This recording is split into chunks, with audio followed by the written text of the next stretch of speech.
The sun is in Virgo and the moon is in Aries, which is a bit spicy and irritable depending on your perspective. But throughout the day, there is a really supportive energy helping us move past any discordant emotions and use whatever it is that we notice, use whatever it is that triggers us as food or fuel or inspiration to make any necessary changes to align with where you really want to be. One of my favorite quotes is, "Comparison is the thief of joy." And when the sun is in Virgo, highlighted are themes of health, wellness, and balance. But it's not just about physical health.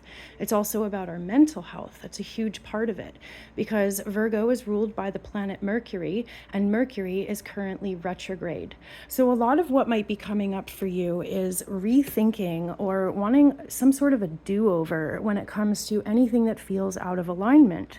Now, we start the day with the moon being in Aries, and so there is a kind of fight or flight response associated with our emotions when the moon is in Aries.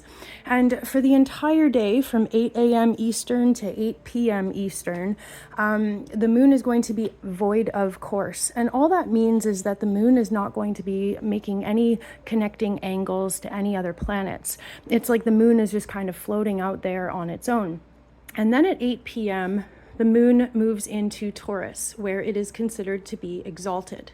So while the moon is void of course, what that means is that you might feel as though your emotions are coming from nowhere. You might be surprised at your emotional volatility.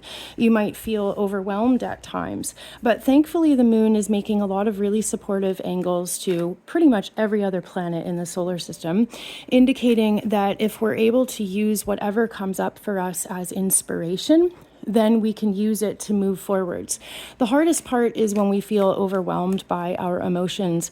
If we let our emotions anchor us into one particular thought pattern, especially if we attach a story to our emotions, that's where we get stuck. That's where we get lost. So as much as you can, see what you can do to just keep things moving. And if any big emotions come up for you today, journal them, think about them, but aim for emotional safety. The card of the day is the Six of Cups, in which we see children exchanging flowers in a garden. And do you see how this child has white gloves?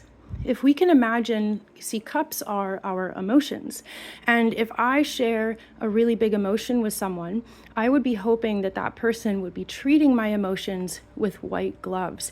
It is a reference to if you're working with archival material, if you're working with photography or anything where human touch could get something dirty, we wear white gloves to protect whatever archival or photographic things that we're touching so that we don't contaminate them, so we don't destroy what it is we're touching. So this is just a reference to purity of reception.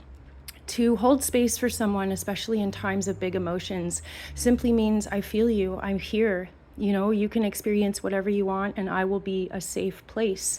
So maybe you will be sharing emotions, maybe you will be holding space for somebody else today, but definitely as much as you can, see what you can do to use your emotions as inspiration rather than an anchor to one particular time or space. I'm Erin, I'm Queen Bee Tarot. Thank you so much for being here. I've got full-length videos, including detailed horoscopes on my YouTube channel. I hope you have an amazing day, and I will see you tomorrow.